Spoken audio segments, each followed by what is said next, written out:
पिछले कुछ दिनों से आम लोगों को महंगाई से थोड़ी राहत मिली थी। सब्जियों के साथ साथ आटा, दाल और तेल के भाव में नरमी आई थी, लेकिन अचानक सरसों का तेल एवं रिफाइंड के दाम बढ़ने लगे हैं।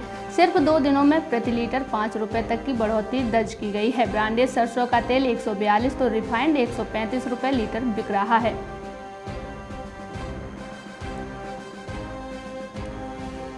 बुंदेलखंड दलहन उत्पादन के लिए मुफीद है। इसे दलहन उत्पादन का हब बनाने की दिशा में चल रहे हैं प्रयासों को आम बजट से नई उड़ान मिलने की संभावना है। अकेले चित्रकूट धाम मंडल में 4,85,000 से ज्यादा हेक्टेयर में चना, मटर, मसूर और अरहर की फसलें पैदा होती हैं।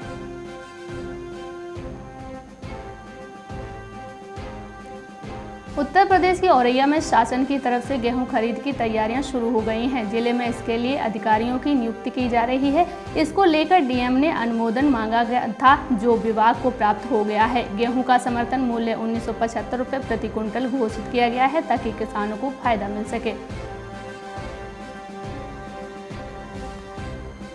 राजधानी भोपाल में बीते 2 महीने से प्याज के भाव नियंत्रित थे। अच्छी क्वालिटी का प्याज 20 रुपए प्रति किलो तक मिल रहा था, लेकिन पिछले 1 सप्ताह से इसके दाम 30 से 35 रुपए किलो तक पहुंच गए हैं। तो कारोबारियों के अनुसार प्याज की आवक कमजोर होने से भाव भी बढ़ गए हैं। 15 जनवरी के बाद से दालों की कीमतों में नरमी बरकरार है। सबसे ज्यादा गिरावट अरहर की दाल में देखी जा रही है। अरहर फुटकर में दाल 86 से 90 रुपए किलो के बीच बिक रही है। इसी तरह उड़द दाल 105 से, मसूर 80 और चना की दाल 65 रुपए किलो मिल रही है।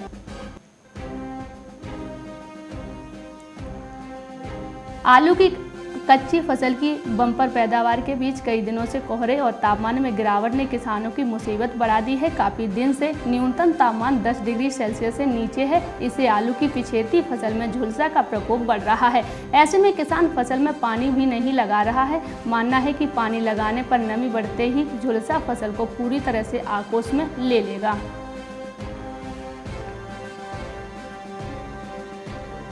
गेहूं और सरसों की फसलों में माहू कीट का प्रकोप बढ़ गया है, जिससे उत्पादन गिरने की आशंका से किसानों में बेचैनी है। किसानों का कहना है कि फरवरी में कीट का प्रकोप ज्यादा बढ़ रहा है, जिससे खेतों में फसल बर्बाद हो रही है।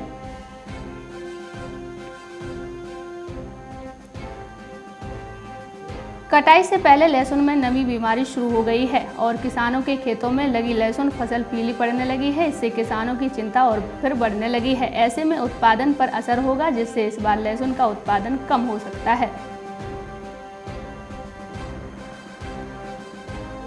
अंचल के करीब 500 एकड़ क्षेत्र में कोहरा और ओस के कारण पाला पड़ने से सब्जियों की फसलों को नुकसान की आशंका जताई जा रही है। पिछले 1 सप्ताह से पड़ रही कड़ाके की ठंड और घना कोहरा और पाला के प्रकोप सबसे अधिक फसलों पर दिखाई दे रहा है। केंद्रीय बजट में किसानों के लिए न्यूनतम समर्थन मूल्य एमएसपी की गारंटी दिए जाने से किसानों में खुशी है। किसानों का कहना है कि जिस बात को लेकर किसान आंदोलन कर रहे हैं, बजट में वित्त मंत्री सीतारमण ने बिल्कुल स्पष्ट संदेश दिया कि एमएसपी के साथ किसी प्रकार की छेड़छाड़ नहीं होगी, बल्कि किसानों को उनकी फसल उत्पादन लागत से बेहतर एमएसपी दी जाएगी।